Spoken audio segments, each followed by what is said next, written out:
Hello everyone. আর আমি আপনাদের বারবার বলেছি ভিডিওতে যে when I speak the truth অন্যরা রেগে যায়। আরে ইউ সি দ্য রিয়েলিটি। এত লোকেরা পড়াশোনা করছে, সালা জবই পাচ্ছে না। জব পায় না ভাই। যারা ডেলিভারি দিতে আসে, যারা করতে আসে, তারা কি কম? তারা বেশ পড়াশোনা জানা লোক। যারা চিঠি দিতে আসে, হ্যাঁ, আমি এমনি বলছি না, দে ক্যান রিড। আর ওরা পড়তে পারে না বলে না, কিন্তু সিম্পল জব দেবে না, ওরা করতেই করতে পারে না ভাই। আমি অনেক দেখেছি, আমার পাশে লোকেরা কিচ্ছু পারে না। গাড়িটা পার্ক করতে বলবো অন্যদিকে, নাহলে বসে থাকবে, দাঁড়িয়ে থাকবে অমনি। একটা লোককে বলবো এই কাজটা করে দাও, অন্য কিছু গিয়ে নিয়ে আসবে। ওইটা বলবো, ওটা আনতে পারবে না।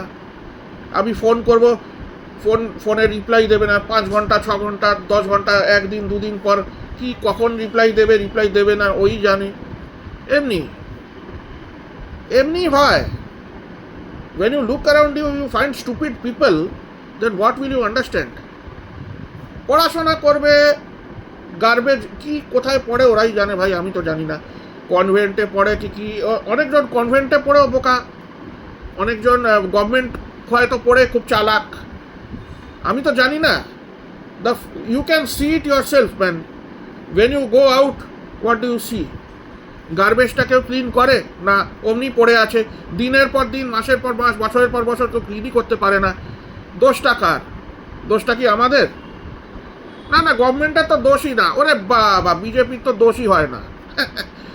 ওরে বাবা, সে তো ভাষণ দিতে দিতে তার মুখে মানে কি বলবো, তার থুতু শেষ, লোকও বুঝতে পারে না। বাই।